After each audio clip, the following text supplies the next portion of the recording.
udah intro di awal tadi, sekarang aku langsung aja bakal ngejelasin tentang qord dalam fatwa DSN MUI. Makanya, apa sih qord itu? Qord secara harfiah berarti pinjaman. Dalam konteks syariat Islam didefinisikan sebagai akad pembiayaan antara dua pihak, di mana pihak pertama pemberi pinjaman atau muqrid memberikan sejumlah uang kepada pihak kedua penerima pinjaman atau muqtarid dengan kesepakatan bahwa pihak kedua wajib mengembalikan uang tersebut pada waktu yang telah disepakati bersama. Akad qord juga harus didasari dengan kerelaan dan kehendakan bebas dari kedua belah pihak, serta dilandaskan pada prinsip-prinsip syariat Islam seperti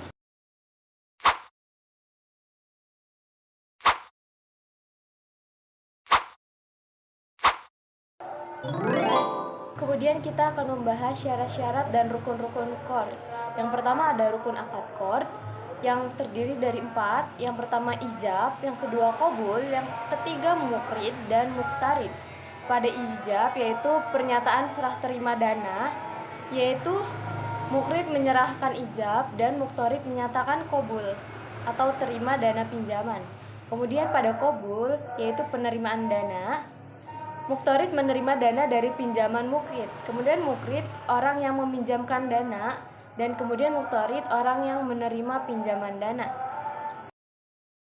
Kemudian ada syarat akad qord. Yang pertama ada ahliyat, yaitu muqrid dan muqtarid harus cakap hukum untuk melakukan akad.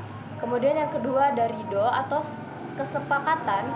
Akad qord harus dilakukan dengan kerelaan dan kehendak bebas dari kedua belah pihak.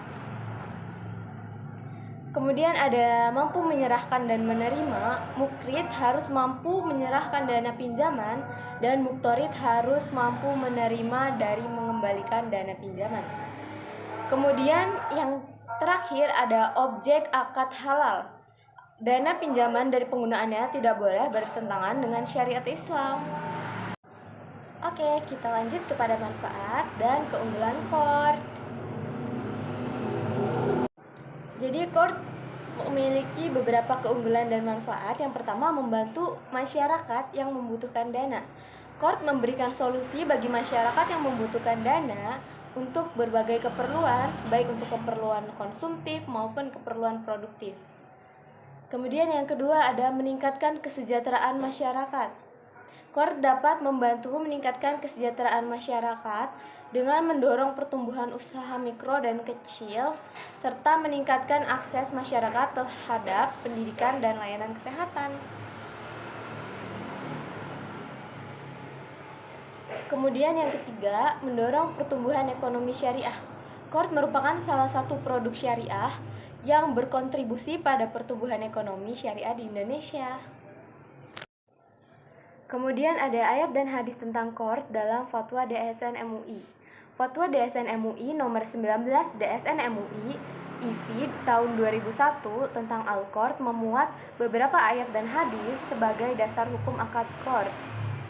Beberapa diantaranya terdapat pada Quran Surat Al-Baqarah ayat 282 yang berbunyi Bismillahirrahmanirrahim. Ya ayyuhallazina amanu idza tadayantum bidaini ila ajalim musamman faktubuh wal yaktub bainakum katibun bil adl wa la yaba katibun ay yaktuba kama ala mahullahu falyaktub wal yumlililladzi alaihil baqu wal yattaqillaha rabbahu wa la yabkhas minhu syai'a fa in kana alladzi alaihil baqu safihan aw di'aifan aw la yustahi'u ayyumila huwa falyumil waliyuhu bil adl wastashhidu syahidaini mir rijalikum fa illam yakuna rajulaini farrajulu wa imra'ataini mimman martadiyuna min syuhada.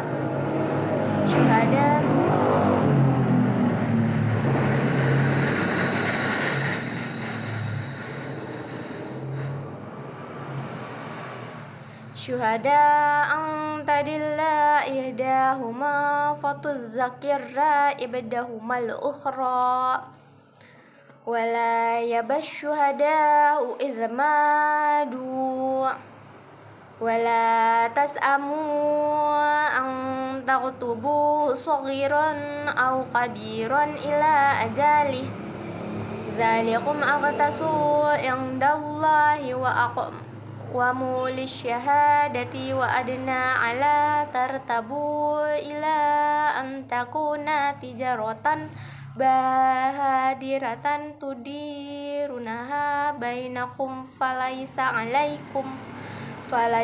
alaikum junahum ala taktubuha wa ashhidu idza tabayatum wala yudiyara katibu wala syahid wa in taf'alu wa innahu fusuqun bikum wattaqullah wa yu'allimukumullah wallahu bikulli syai'in alim. Yang artinya, hai orang-orang yang beriman, apabila kamu bermuamalah dengan cara hutang piutang yang tertunda pembayarannya, maka tulislah dengan terang catatannya, baik kecil maupun besarnya, supaya kamu saling mengingatkan, dan hendaklah kamu saksi hadir ketika kamu menuliskannya. Dan janganlah sekali-kali kamu saling membantu dalam berbuat kejahatan dan permusuhan, dan bertakwalah kepada Allah, dan janganlah kamu melanggar janji Allah. Ayat ini menjelaskan tentang pentingnya mendokumentasikan akad qard secara tertulis, termasuk jumlah pinjaman, jangka waktu, dan saksi. Hal ini untuk menghindari perselisihan di kemudian hari. Dan beberapa ayat lainnya seperti Quran Surat Al-Hasyr ayat 59. Dan contoh ayat lainnya terdapat pada Quran Surat Al-Hasyr ayat 10. Kemudian ada hadis tentang qard. Ada hadis riwayat Muslim dari Abu Hurairah radhiyallahu anhu berkata, Rasulullah shallallahu alaihi wasallam bersabda, barang siapa yang meminjamkan kepada seorang muslim yang sedang dalam kesulitan, maka Allah akan melapangkan baginya jalan keluar dan kesulitannya di dunia dan akhirat. Hadis ini menunjukkan bahwa memberikan pinjaman kepada orang yang lain merupakan perbuatan yang mulia dan akan mendapatkan pahala dari Allah Subhanahu wa ta'ala.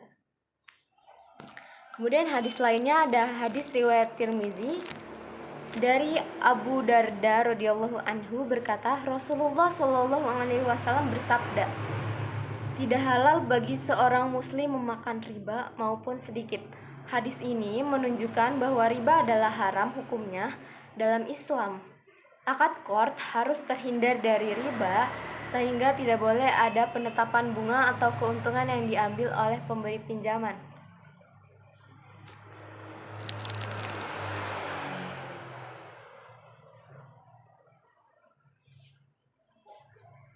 Baik, segitu saja yang bisa aku sampaikan di video kali ini.